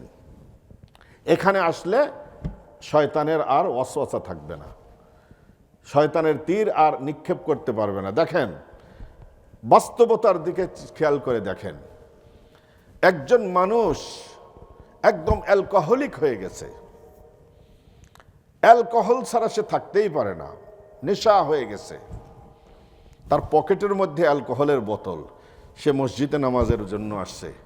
তার সাহস হবে যে এই মসজিদে বোতলটা খুলে সে অ্যালকোহল পান করবে? কোনোদিন সাহস হবে না। হয়তো চুরি করে বাথরুমে টাথরুমে যেয়ে খেতে পারে, কিন্তু লোকালয়ে পারবে না। কারণ হলো কি, এটা হলো ফোর্ট, ঈমানের দুর্গ। এই দুর্গতে সে শয়তানি কাজ করে সাহস পাবে না। একদম স্মোকার, স্মোক ছাড়া থাকতেই পারে না সে। দেখবেন যে সেও যদি মসজিদে আসে, তার পকেটে একদিকে হলো বেনসন, আর একদিকে হলো কি, আর কি কি জানা আছে? হ্যাঁ বলেন, কেউ বলতেছে না ভয়ে, যে বললেই তো বুঝে ফেলবে যে না এটা স্মোকার। আচ্ছা আচ্ছা, দুই পকেটে দুইটা সিগারেটের প্যাকেট। এখন নেশা উঠে গেছে, এরপরেও দেখবেন যে মসজিদের মধ্যে পারবে না। সে দেখবেন যে কোনো বাহানা দিয়ে মসজিদের বাইরে যে আবার সেরে আসবে। এখানে চিটাগাংয়ের মানুষ কয়জন আছেন? বেশ কিছু আছেন। আচ্ছা, বদ্দারা আছেন। দেখেন, চিটাগাংয়ের আগে ছিল, এখন একটু মানুষ সচেতন হয়েছে। ট্রু, এটা কিন্তু কোনো গল্প না। চিটাগাংয়ের গ্রামগঞ্জের প্রত্যেকটা মসজিদের সাথেই একটা করে পুকুর আছে উজু করার জন্য। এটা চট্টগ্রামের কালচার। বেশিরভাগ মানুষ পুকুরে উজু করে। তো তারাবির নামাজ যখন পড়ায় গ্রাম্য ইমাম, আমরা যেমন 8 রাকাত পর 10 রাকাত পরে একটু চা খাওয়ার বিরতি দেই, ইমাম সাহেব বলেন যে মুসল্লিরা আপনারা অনেকক্ষণ দীর্ঘ সময় নামাজ পড়েছেন, আপনারা একটু চা পান, বিড়ি সিগারেট যার যা খাওয়া খেয়ে আসেন। পুকুরের পারে শান করা পুকুর, বেশিরভাগ বসে যে প্রথম বিড়িটা টান দিছে ইমাম সাহেব।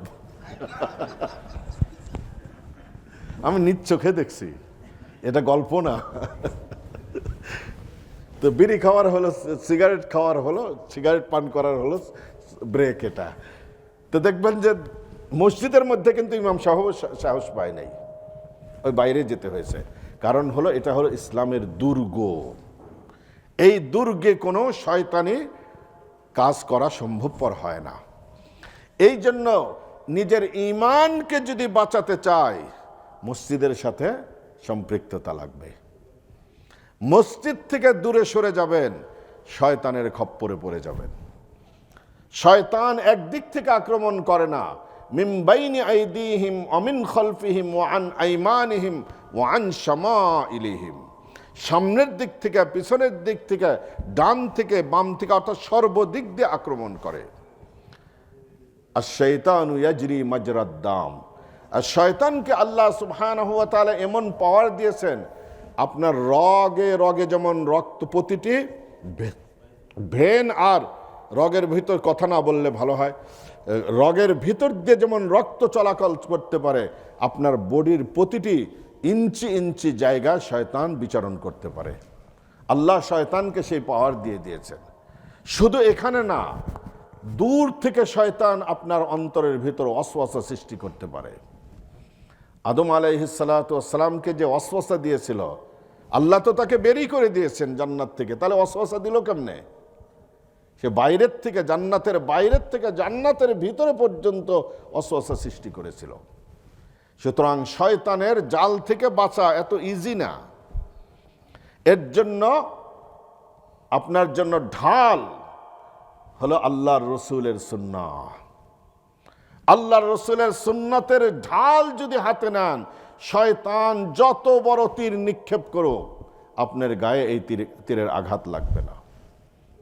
আল্লাহর রসুলের সুন্নাতের অনুসারী হওয়া লাগবে।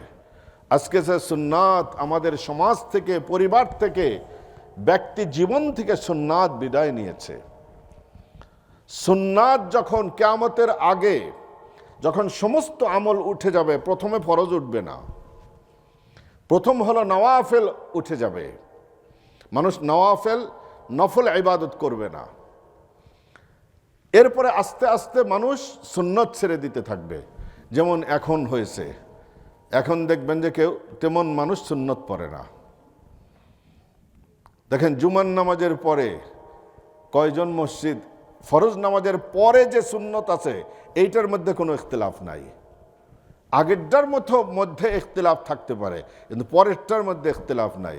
কিন্তু সারা দুনিয়ার একই চিত্র, ফরজ হয়ে গেল, দেখবেন মসজিদের 80% 90% লোক মসজিদ থেকে বের হয়ে যায়। তাদের টাইম থাকলেও সুন্নত পড়ে না।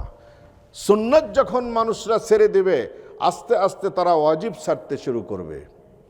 ওয়াজিব যখন ছেড়ে দেওয়ার অভ্যস্ত হয়ে যাবে, ফরজ তাদের কাছে গৌণ হয়ে যাবে, দুর্বল হয়ে যাবে, কমজোর হয়ে যাবে, তখন ফরজ ছেড়ে দিবে। প্রথম দিনে ফরজ উঠবে না, লাস্টের দিকে হলো ফরজ উঠবে। কিয়ামতের আগে এটা হবে। সেই জন্য নবী আলাইহিস সালাতু ওয়াস সালাম বলেন, মাযাল আল আবদু ইয়াতাকাররাবু বিন নওয়াফিল, হে আল্লাহর বান্দারা, তোমরা নফল ইবাদতকে তুচ্ছ তাচ্ছিল্য ভেবো না। নফল ইবাদতের দ্বারা বান্দা আমি আল্লাহর নিকটবর্তী হয়ে যেতে পারে। ফরজ নামাজ, ফরজ ইবাদতগুলো আমরা করি কি জন্য? ডান্ডার থেকে বাঁচার জন্য। নামাজ না পড়লে ডান্ডার বাড়ি খাওয়া লাগবে। মৃত্যুর সময় কালেমা নসিব না হওয়ার চান্স বেশি। বলবেন যে হুজুর বানা বানা বলতেছেন, দলিল দিয়ে দেই। আলকামা রাদিয়াল্লাহু তাআলা আনহুর ইন্তেকালের সময় যখন ঘনিয়ে আসছে, সব কথা ওপেনলি বলতে পারে, কিন্তু যখন কালেমার তালকিন দেওয়া হয়, উনি কালেমা মুখ দিয়ে পড়তে পারেন না। কালেমা মুখ দিয়ে বের হয় না, আর সব কথা বের হয়। নবী আলাইহিস সালাতু ওয়াস সালামকে এই সংবাদ দেওয়া হলো। হুজুর প্রথম নম্বর প্রশ্ন করেছেন, সে কি ঠিক মতো নামাজ পড়তো? দেখেন, রসুল সাল্লাল্লাহু আলাইহি সাল্লাম আসল জায়গায় হাত দিয়েছেন যে নামাজ কেউ যদি নিয়মিত না আদায় করে, সালাত আদায় না করে, তাকে মৃত্যুর সময় এই বিপদের সম্মুখীন হওয়া লাগতে পারে। সাহাবায়ে কেরাম বললেন যে হ্যাঁ ইয়া রাসূলুল্লাহ, উনি তো আপনার পিছনে নামাজ পড়েন, রেগুলার নামাজ পড়েন। তখন বললেন যে বাবা মা কেউ বেঁচে আছে? এইবার সেকেন্ড কোশ্চিনে আসলেন হুজুর। সাহাবায়ে কেরাম বললেন যে বাবা নাই, মা বেঁচে আছেন। হুজুর বললেন যে মাকে ডাক দাও। এ মার সঙ্গে বেয়াদবি করেছে। এই মার সঙ্গে বেয়াদবি করার জন্য তার মুখ দিয়ে কালেমা বের হচ্ছে না। মাকে সংবাদ দেওয়া হলো, মা এলেন। হুজুর জিজ্ঞেস করলেন যে তোমার ছেলে তোমার সঙ্গে কি আচরণ করেছে? বলতেছে ইয়া রাসূলুল্লাহ, বিয়ের আগ পর্যন্ত সে ভালোই ছিল, যখন থেকে সে বিয়ে করেছে সমস্ত কাজে তার ওয়াইফকে আমার উপর প্রাধান্য দেয়। মা বোনরা খেপবেন না, একদিন আপনারাও মা হবেন, মা হয়েছেন, এটা সত্য কথা। এটা যে আপনারাও একদিন শাশুড়ি কিন্তু হবেন, চিন্তা ভাবনা করে শাশুড়িদের সঙ্গে লেনদেন করবেন। আবার ভাইদেরকেও বলি, নিজের শাশুড়িকে মা মনে করবেন, মুরব্বী মনে করবেন। বাবা মাকে যেভাবে সম্মান করেন, বাবা মাকে যেভাবে শ্রদ্ধা করেন, সেবা যত্ন করেন, শ্বশুর শাশুড়িকেও সেটাই করবেন। ইনশাআল্লাহ আপনি যখন মেয়ে বিয়ে দিবেন, আপনার মেয়ের জামার তারা, আপনার পুত্রবধূ আপনাকে এরকম সম্মান করবে। এই জন্য আলকামা রাদিয়াল্লাহু তাআলা আনহুর এই ঘটনাটা বলে আজকে শেষ করে দেব। আলকামা রাদিয়াল্লাহু তাআলা আনহুর মা এলেন, এসে বলতেছে ইয়া রাসূলুল্লাহ, এত কষ্ট পেয়েছি, আমি মাফ করতে পারবো না। নবী আলাইহিস সালাতু ওয়াস সালাম তিনি তো হিকমত জানতেন, তিনি কৌশল অবলম্বন করলেন। তিনি বললেন ঠিক আছে, তুমি মাফ করতে পারবে না, এটা ওকে। সাহাবাদেরকে বললেন এই কিছু শুকনা কাঠ জোগাড় করো, কাঠ জোগাড় করে সেই কাঠে আগুন লাগাও, এই আগুনের ভিতরে আলকামাকে পোড়া মারো, পুড়িয়ে দাও তাকে, তাকে দরকার নাই এই কষ্টের। কোনো মা যত বড় সন্তান পাপী হোক, অবাধ্য হোক, কোনো মা সহ্য করতে পারবে যে নিজের সন্তানকে নিজের সামনে পুড়িয়ে মারবে? হাউমাউ করে কেঁদে উঠেছে। তখন হুজুর বললেন কান্দো কে? ইয়া রাসূলুল্লাহ, আমার চোখের সামনে আমার জীবদ্দশাতে আপনি আমার ছেলেকে, যাকে আমি 10 মাস গর্ভে ধারণ করেছি, এই সন্তানকে আপনি পুড়িয়ে মারবেন? এইবার হুজুর বললেন মা, এই সামান্য দুনিয়ার আগুনে পুড়িয়ে মারার কষ্ট তুমি সহ্য করতে পারছো না, আর তুমি মাপ না করার কারণে আলকামা যে ইমানবিহীন ভাবে কবরে চলে যাচ্ছে, সে যে অনন্তকাল জাহান্নামের আগুনে জ্বলবে, সেই কষ্ট তুমি কিভাবে সহ্য করবে? হুজুর এই কৌশল অবলম্বন করলেন। এ কথা শুনে মহিলার মন গলে গেল। তিনি বললেন, আপনি সত্যই আল্লাহর রসূল, আমি আমার সন্তানকে অন্তরের অন্তঃস্থল থেকে ক্ষমা করে দিলাম। মাও ক্ষমা করে দিয়েছেন। এক সাহাবী এসে বলতেছেন, ইয়া রাসূলুল্লাহ, বুশরা লাকা ইয়া রাসূলুল্লাহ, সুসংবাদ আপনার জন্য, আপনার আলকামা কালেমাও পড়েছে, শাহাদাও পড়ে তেলাওয়াত করেছে, আর ইন্তেকালও হয়ে গেছে। দেখেন, সেই জন্য যাদের বাবা মা বেঁচে আছেন, ভেরি কেয়ারফুল, সাবধান। বাবা মার সঙ্গে যদি কোনো অসৎ আচরণ করেন, যদি বাবা মা পাগলও হয়ে থাকে, তাও খারাপ ব্যবহার করবেন না কেউ। বাবা মা বয়োজ্যেষ্ঠ হয়ে গেছে, তাদের বুদ্ধি লোপ পেয়েছে, ধৈর্যচ্যুত হয়ে যায় তাড়াতাড়ি, আপনিও বুড়া হন, আপনারও এই পরিস্থিতি হবে, শরীরে শক্তি থাকবে না, হাই ডায়াবেটিস, বেচারা বাথরুমে যেতে যেতে হয়তো দেখা যায় যে কাপড় নষ্ট হয়ে যায়, এরকম পরিস্থিতি হয়ে গেছে বেচারার, কোনো স্মৃতিশক্তি নাই, স্মৃতিশক্তি লোপ পেয়ে গেছে। সুতরাং এই বাবা মাকে বোঝা মনে করবেন না, বরং রহমত মনে করবেন। চলে যাওয়ার পরে বুঝে আসবে যে বাবা মা কোন নিয়ামত, এটা বুঝবেন যেদিন মারা যাবে সেই দিন। সেই জন্য বাবা মার সঙ্গে সবাই ভালো ব্যবহার করবেন। তো আল্লাহ সুবহানাহু, কোন কথাতে কোন দিক চলে গেলাম? হ্যাঁ জি, নামাজ। মাশাআল্লাহ, মাশাআল্লাহ, একজন পাইলাম যে ওয়াজ শুনছে। আর সবাই তো এই এক হুজুর সারা রাত জেগে জেগে, বাংলাদেশ সারা রাত ওয়াজ হয় না, একদম মাগরিবের পর থেকে শুরু হয়, ফজরের পরে দোয়া হয়, এরকম সারা রাত সূরা ইউসুফের তাফসীর শুনেছেন। এখন দোয়াটা হয়ে গেছে, হুজুরের কাছে যা প্রশ্ন করতে, হুজুর একটা কথা তো বুঝলাম না, আর আপনি বলেনও নাই, জুলাইখার কথা যে বারবার বলে, জুলাইখা পুরুষ না মহিলা?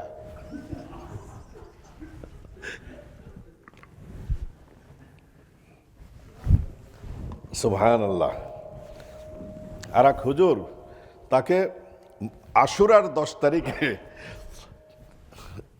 দাওয়াত দেওয়া হয়েছে, আশুরার 10 তারিখে দাওয়াত দেওয়া হয়েছে, এবং জনগণ জানতে চেয়েছে যে হুজুর আজকে কারবালার সেই মর্মান্তিক দিবসে কি কি ঘটনা ঘটেছিল আমাদেরকে একটু শুনায়েন। এগুলা মানুষ জানতে চায়, ওয়াজে গেলে মানুষ এগুলো শুনতে চায়। হুজুর কুল হু আল্লাহু আহাদ আল্লাহুস সামাদ সূরাতুল ইখলাসের তাফসীর শুরু করে দিছে। তাফসীর যখন হয়েছে তখন বললেন যে হুজুর আজকের দিবসের সাথে, জনগণ বলতেছে আজকের দিবসের সাথে এই সূরার তাফসীরের কি সম্পর্ক আছে? কয় তোমরা বোঝো নাই, বড় সম্পর্ক আছে, এই জন্য তো এটা তাফসীর করলাম। বলে কি সম্পর্ক? কয় কারবালার দিন যেই লোক শহীদ হয়েছেন তার নানার উপরে এই সূরা নাজিল হয়েছে। এটাই হলো সম্পর্ক। সুবহানাল্লাহ। তো যাই হোক, নামাজ, 5 ওয়াক্ত নামাজ আমরা পড়ব, নফল নামাজও পড়ব ইনশাআল্লাহ। নফলের মধ্যে উত্তম নফল হলো কোনটা? সালাতুত তাহাজ্জুদ। সুবহানাল্লাহ। ওয়া মিনাল লাইলি ফাতাহাজ্জাদ বিহি নাফিলাতাল লাক আসা আন ইয়াবআসাকা রাব্বুকা মাকামান মাহমুদা। হে নবী, রাতের কিয়দংশ জেগে আপনি তাহাজ্জুদের নামাজ আদায় করুন। আশা করা যায়, আশা কোরআনে যদি ইউজ হয় সেটার অর্থ আশা করা যায় না, এমনি শাব্দিক অর্থ আশা করা যায়, আশা মানে আশা করা যায়, কিন্তু এখানে ডেফিনেটলি কিয়ামতের দিন আপনাকে যে মাকামে মাহমুদ দান করা হবে সেটা হলে তাহাজ্জুদের বিনিময়ে দান করা হবে। আজানের দোয়ার সময় কি দোয়া বলি আমরা? অবআথহু মাকামাম মাহমুদানিল্লাযী ওয়া'আদতা। হে আল্লাহ মহাপ্রভু, আমাদের নবীকে আপনি ওই মাকামে মাহমুদ দান করুন যার প্রতিশ্রুতি আপনি দিয়েছেন, আপনি ভঙ্গ করেন না অঙ্গীকার। মাকামে মাহমুদ এটা হলো বিশেষ এক ধরনের পাওয়ারের নাম, যে উম্মতকে যাকে তিনি পছন্দ করবেন তাকে শুধু ঈমান থাকা কন্ডিশন, তাকে সুপারিশ করে করে জান্নাতে পৌঁছা দিবেন। এটা কোনো নবীকে স্পেশাল পাওয়ার দেওয়া হবে না, একমাত্র নবী আলাইহিস সালাতু ওয়াস সালামকে। কিসের বিনিময়ে দেওয়া হবে? তাহাজ্জুদের বিনিময়ে দেওয়া হবে। এই জন্য সবাই ইনশাআল্লাহ নিয়াত করেন, আজকে ইনশাআল্লাহ তাহাজ্জুদের নামাজ পড়বো ইনশাআল্লাহ। সবাই বলে নাই, কিন্তু চালাক যারা তারা বলে নাই। ইনশাআল্লাহ তাহাজ্জুদের নামাজ পড়তে পারবো কিনা? ছেলে মেয়ে কথা শোনে না, বিবি জান কথা শোনে না, সকালে নাস্তা চাইলে কয় কি কয় যে সারা দুনিয়ার নর্থ আমেরিকার মানুষ সিরিয়াল আর দুধ খায়, তোমার আবার হলো ই করে। তুমি জানো না এই সকালবেলা এই সমস্ত ভাজি পোড়া খাইলে হলো গ্যাস্ট্রিক হয় মানুষের? যাও, ফ্রিজের মধ্যে দুধ আছে আর ইয়ার মধ্যে ঝুড়ির মধ্যে কলা আছে, এগুলো খেয়ে আসো। দুপুরে এসে যদি কিছু চায়, কয় যে আজকে শরীরটা একদম খারাপ হয়ে গেছে, সুতরাং আজকেও নাই। আর রাতে তো কয় মসজিদে আজকে ওয়াজ ছিল না, তুমি যেতে পারো নাই। ওখানে তো সবাইকে খাওয়াইছে, তাই না?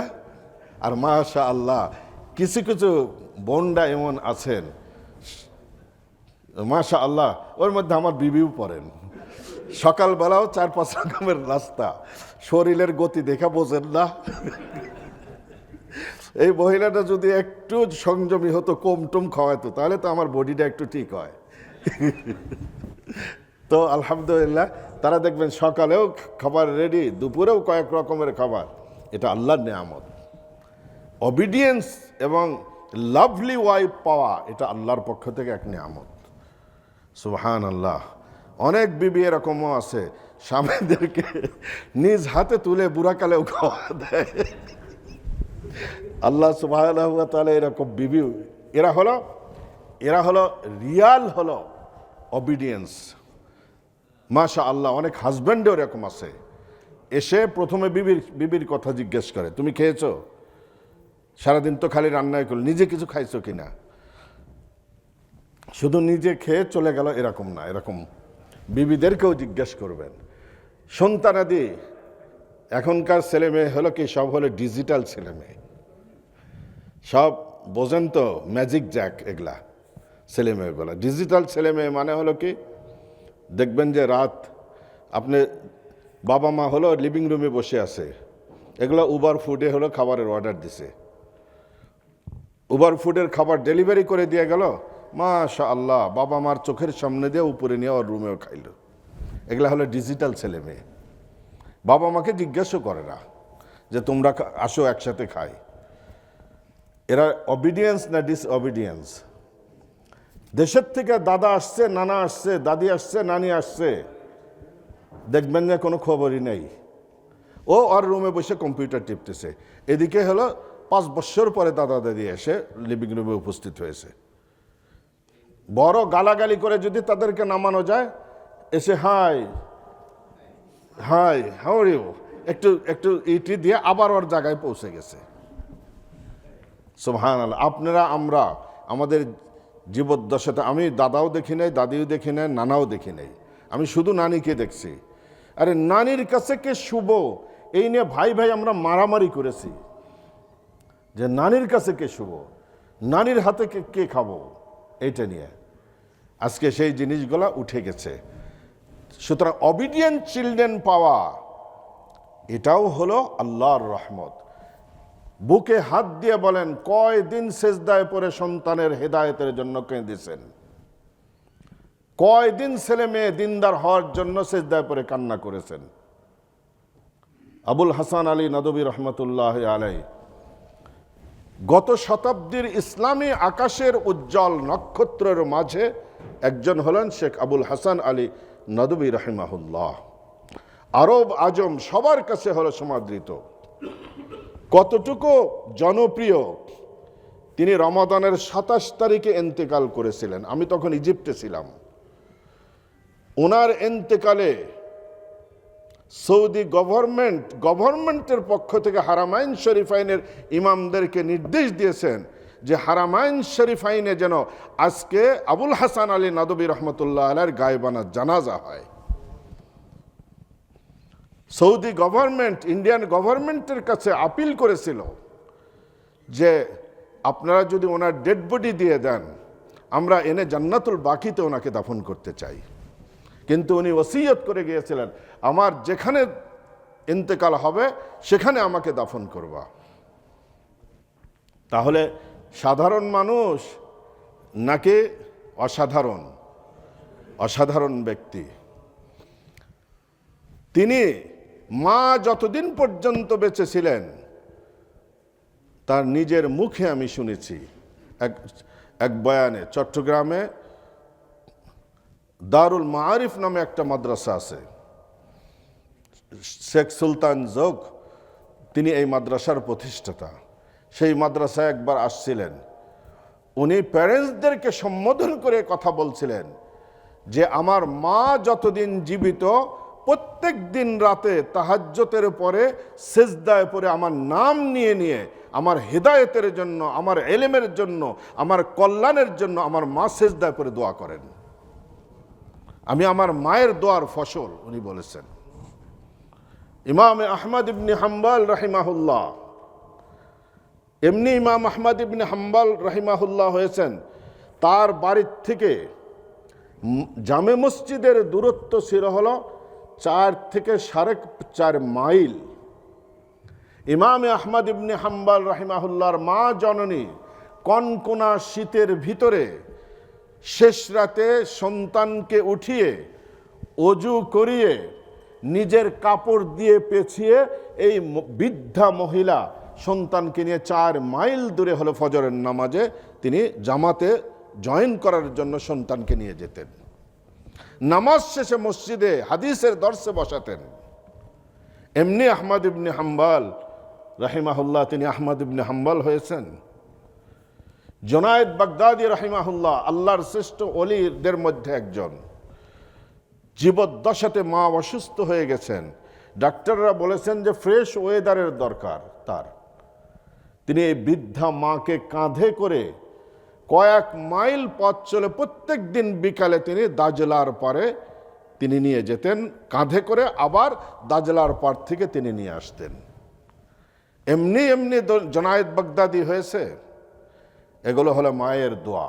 আর আপনি আমি কয়দিন সন্তানের জন্য একটু হাত তুলে দোয়া করেছেন, রব্বানা হাবলানা মিন আজওয়াজিনা ওয়া যুররিয়াতিনা কুররাতা আয়ুন ওয়াজআলনা লিল মুত্তাকিনা ইমামা। কয়দিন এই দোয়া করেছি আমরা? শুধু হুজুরদের কাছে দৌড়াই, কয় হুজুর ছেলে মেয়ে কথা শোনে না, একটা তাবিজ কবজ কিছু একটা দেন। সারা দুনিয়ার হুজুররা মিলেও যদি তাবিজ দেয় এটা ভালো হবে? সুবহানাল্লাহ। তাবিজ দেয়া মানুষের আখলাক ভালো করা যায়, তাবিজ দেয়া মানুষকে দিনদার বানানো যায়। দিনদার বানানোর জন্য বাবা মার শ্রম থাকতে হয়, বাবা মার মেহনত থাকতে হয়। সুবহানাল্লাহ। ইমাম আহমদ ইবনে হাম্বলের মা, তার কি গাড়ি ছিল? কিচ্ছু ছিল না, গরিব মানুষ। সন্তানকে ফজরের নামাজের পরে দর্শ হবে সেই জন্য এই মহিলা মানুষ নিয়ে গেছে। আর আমরা হলাম কি, যদি একটু বাচ্চারা না আসে কল দেয়, কয় হুজুর আজকে একটু ঠান্ডা, আজকে একটু ঠান্ডা, অথচ গাড়ি আছে, বাচ্চাদেরকে আনবে না। বড় আদরের মা উনি। তাহলে এমনি এমনি মানে জুনায়েদ বাগদাদি হয়ে যাবে এই সন্তান। তো আল্লাহ সুবহানাহু ওয়া তাআলার কাছে আমরা যেন দোয়া করি এবং নফল ইবাদত যেন করি। তো শয়তান আল্লাহ সুবহানাহু ওয়া তাআলার রহমত থেকে দূরে সরে গেল। আর আদমকে আল্লাহ বললেন, অকুলনা ইয়া আদম উসকুন আনতা ওয়া যাওজুকাল জান্নাহ, হে আদম তুমি তোমার স্ত্রীকে নিয়ে এই জান্নাতে বসবাস করো। ওয়াকুলা মিনহা রাগাদান হাইসু শি'তুমা, আর জান্নাতের যেখানে খুশি সেখানে বিচরণ করে জান্নাতের ফলমূল খাদ্যদ্রব্য তোমরা ভক্ষণ করতে থাকো। ওয়ালা তাকরাবা হাযিহি শাজারা, শুধু এই গাছের কাছে যেও না। ফাতাকুনা মিনাজ জালিমিন, তাহলে জালেমদের অন্তর্ভুক্ত হয়ে যাবা। আজকে এই আয়াত পর্যন্ত শেষ। মনে রাখবেন কোন আয়াতে শেষ করলাম? আদমকে হাওয়াকে আল্লাহ সুবহানাহু ওয়া তাআলা জান্নাতে থাকার পারমিশন দিলেন, আর এক নিষিদ্ধ গাছের কাছে যেতে না করলেন। আগামী সপ্তাহে কিন্তু আমি জিজ্ঞেস করবো যে আজকে কোথার থেকে শুরু করব। সাবজেক্ট আপনারা বলে দেবেন ইনশাআল্লাহ। ওয়া আখিরু দাওয়ানা আনিল হামদুলিল্লাহি রাব্বিল আলামিন।